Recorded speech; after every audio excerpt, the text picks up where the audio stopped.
Good morning students, welcome to Parsha International Online Classes. Student last video के अंदर second video था last और आज पार्ट 3 है इसका। उसके अंदर हमने Palampur story of the Palampur start किया था, इकोनॉमिक्स का चैप्टर। और आज हम पार्ट 3 के अंदर फार्मिंग इन पालमपुर की जो फार्मिंग थी वो कैसी थी वो आज हम डिस्कस करेंगे। तो आप भी अपनी बुक्स को ओपन कर लीजिए और पेज नंबर इकोनॉमिक्स का पेज नंबर 2 ओपन कीजिए और राइट हैंड साइड हैंड में आपके फार्मिंग ऑफ पालमपुर दे रखा है, वहां से मैं चैप्टर रीडिंग करना स्टार्ट कर रहा हूँ। उसके बाद में मैं एक्सप्लेनेशन भी उसके साथ में करूँगा। तो आप भी अपनी बुक्स को ओपन कर लीजिए और रेडी हो जाइए। Let's start. Land is fixed, farming is the main production activity is the Palampur के अंदर जो मेन जो एक्टिविटी थी वो फार्मिंग की थी। वहां के जो पीपल्स थे वो सारे के सारे किस पर डिपेंड्स थे स्टूडेंट? फार्मिंग पे, मतलब की खेती पे। 75% of the population who are working are dependent on the farming for their livelihoods।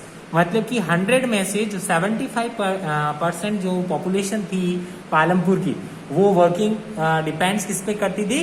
Farming पे। दे कुड बी फार्म और फार्म लेबर्स, वो या तो वो फार्मर्स थे या फार्म लेबर्स थे, या तो मतलब कि उनके खुद का ही लैंड था और अपने ही लैंड के अंदर वो वर्क करते थे यहाँ पर, या फिर वो फार्म लेबर मतलब कि किसी के फार्म के अंदर या किसी के फार्मिंग के लैंड के अंदर वो वर्क करने जाते थे, मतलब कि लेबर में। The well-being of the peoples is closely related to the production on the farming, but remember that there is a basic contrast in rising from the farming product. Land area under the cultivation is practically fixed. Since 1960 in Palampur, there has been no expenses in the land area under. मतलब कि वहाँ पर जो expenses थे वो cultivations के जो area थे वो भी वहाँ पर fix किए हुए थे। By then, some of the wastelands in the village has been converted to cultivated land। कुछ लैंड ऐसा था जो फर्टाइल नहीं था, उसको उन्होंने क्या किया? उपजाऊ किया। उपजाऊ कैसे करते हैं? फर्टाइल कल्टिवेटेड उसको कैसे करते हैं? साफ सफाई करना, उसके अंदर खाद बीज डालना, उसके अंदर पेस्टिसाइड छिड़काव करना, उससे वो क्या हुआ? कल्टिवेटेबल लैंड बनाया। There extends no further scope to increase the farm production by bringing new land under the cultivation. By chance उसकी वजह से कुछ लैंड अच्छा नहीं होता है तो उसको क्या करते हैं? वापस उनको फार्मर्स को क्या करता है? न्यू लैंड परचेज करना पड़ता था और उसके बाद में वहां पर फार्मिंग करती थी। The standard unit of the measuring land is Hector. जो स्टैंडर्ड यूनिट है जो मेजर को लैंड को कैसे मेजर करोगे आप? ऐसे कोई नाप तो नहीं सकते आप, ऐसे तो मेजर नहीं कर सकते, तो हम मेजर किससे करते हैं? हेक्टर से। उसको यूनिट को क्या बोलते हैं? हेक्टर बोलते हैं। Thought in the villages, you may find the land areas being discussed in a local unit such as bigha, गुंजिदा etcetera. मतलब कि बीघा कहते हैं जनरल लैंग्वेज के अंदर, आपने सुना होगा तो उसमें क्या कहते हैं? 1 बीघा, 2 बीघा, 3 बीघा वो बोलते हैं। और 1 hectare equal to area of the square with one side measuring 100 metre. मतलब कि 1 हेक्टर होता है, उसके इक्वल एरिया को हम वन साइड से मेजर करें तो उसके अंदर 100 मीटर होता है। Can you compare the area of the 1 Hector field with area of your school ground? आपको 1 हेक्टर एरिया से आपको स्कूल का ग्राउंड कंपेयर कर सकते हो, तो आपको देखना है कि आपका 1 हेक्टर के अंदर आपकी स्कूल का ग्राउंड आता है या नहीं आता है। तो ये फाइंड आउट आपको खुद को करना है। Second point, is there are way 1 you can grow more from the land. एक ऐसी भी मेथड है जिससे आप क्या कर सकते हो? ज्यादा से ज्यादा क्रॉप्स को ग्रो कर सकते हो और फैसिलिटीज पा सकते हो।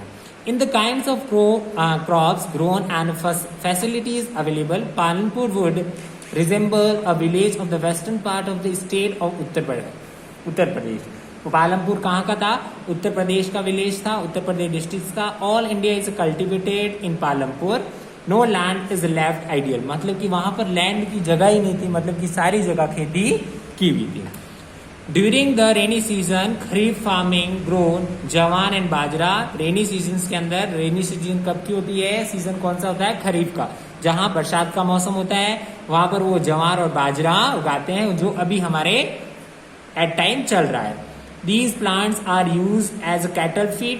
It is followed by the cultivation of potato between the October and November and December. जो पोटैटो की जो फसल होती है वो कब स्नो की जाती है अक्टूबर और दिसंबर में। In the winter season rabi field are sown with wheat, sown मतलब कि उनको उगाया जाता है सर्दियों के अंदर, विंटर सीजन के अंदर रबी क्रॉप्स को।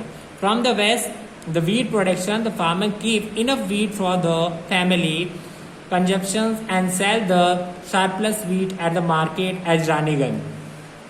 पालनपुर तो एक विलेज था और पालनपुर का जो छोटा सा मार्केट था, टाउन था, वो कौन सा था? रानीगंज। वहां पर वो क्या करते थे, फार्मर्स क्या करते थे, वीट्स वगैरह ग्रो करते थे और उसके बाद में वो क्या करते थे, उसको रानीगंज में सेल करते थे। कुछ तो अपने लिए रखते थे और कुछ उनको मार्केट के अंदर सेल करते थे फॉर योर मनी।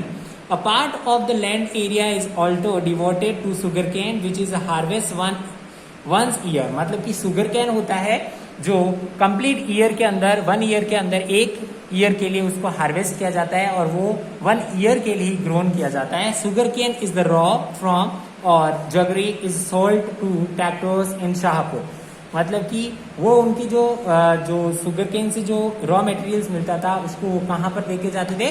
शाहपुर में। The main reason why the farmers are able to grow 3 different crops in 1 year Palanpur, मतलब कि वो फार्मर्स, आपने कुछ यहाँ पर नोट्स किया होता है, यहाँ पर स्टूडेंट क्या किया उन्होंने क्या किया है, यहाँ पर उन्होंने एक ही सीजन के अंदर जवार, बाजरे, ये तीनों फसल उगाई है कंप्लीट ईयर के अंदर। तो उनका मेन एम क्या था पालनपुर पीपल्स का? Palanpur is due to the well developed system of irrigation. क्यों वहां पर इतना सारा क्यों हो सकता था? क्योंकि वहां पर इरिगेशंस, मतलब कि इरिगेशंस की फैसिलिटी बहुत अच्छी थी वहां, मतलब फसल अच्छी थी, वहां पे पानी भी अच्छा था। Electricity can be early to Palanpur, electricity भी थी। It is a major impact was transform the waste system of the irrigation. The Persian wheels were till then used by the farmers to draw water from the wells and irrigated small fields people so that the electric run tubes could irrigate much large area of land for effectively। मतलब वो चाहते थे कि वहां पर tube wells वगैरह थी तो वो क्या करते थे, इरिगेशन फैसिलिटीज अच्छी होती थी और वहां पर पार्शियन व्हील्स, मतलब कि जो बैल्स वगैरह होते थे उनकी व्हील्स वगैरह यूज लेते थे और वहां से एक जगह से दूसरी जगह जाते थे वो। The first few tube wells were installed by the government, कुछ ट्यूबवेल्स थी जो गवर्नमेंट ने अलॉटेड की थी। Snow however the farmer start sitting up private tube wells, उसके बाद में गवर्नमेंट ने जब उनको ट्यूबवेल्स दी उसके बाद में उन्होंने प्राइवेट ट्यूबवेल्स भी स्टार्ट की। As the result, by the mid-1970s, the entire cultivated area of the 2 hectares was irrigated. उसके बाद में 1970s के बाद में वो क्या हुआ, उन्होंने क्या किया कि 200 हेक्टर एरिया पूरा इरिगेटेड किया, वहां पर उन्होंने फार्मिंग स्टार्ट की। Not all the villages in India have a much high level of irrigation, मतलब कि इंडिया के सारे विलेजेस के पास में इरिगेशन की फैसिलिटी अच्छी नहीं है। और part from the riverine plants, coastal regions in our country are very well irrigated। यहाँ पर जो coastal regions हैं और rivers plains है वहाँ पर तो well developed irrigation facilities है, बाकी जगह पर नहीं है। In the contract plateau regions such as the Deccan Plateau have the low level of irrigation, जहाँ पर Deccan Plateau है वहाँ पर बहुत ही कम irrigation के facilities है। Of the total cultivation area in the country, a little less than the 40% is irrigated even today। मतलब अभी भी हम देखें तो 40% irrigated facilities है। In the remaining area, the farming is the largest dependent on the rainfall। बाकी जो है जो फार्मिंग होती है वो किसके ऊपर डिपेंड होती है? रेनफॉल पर। जो रेनी सीजन अभी चल रहा है और फार्मिंग सारी डिपेंड किस पे हो सकती है? जिसके ट्यूबवेल्स वगैरह नहीं होती है वो सारी रेन पे डिपेंड होती है, मतलब बरसात पे डिपेंड होती है। The grow more than 1 crop on a piece of the land during the 1 year is known as multiple cropping, मतलब एक ही लैंड पर अलग अलग क्रॉप्स को ग्रो करना, उसी को हम क्या कहते हैं? मल्टीपल क्रॉपिंग कहते हैं। It is the most important common way of the increase in production on the given the piece of land, मतलब एक छोटे से लैंड पर बहुत ज्यादा प्रोडक्शन करके अलग अलग वीड्स को ग्रो करके, तो उससे क्या होगा?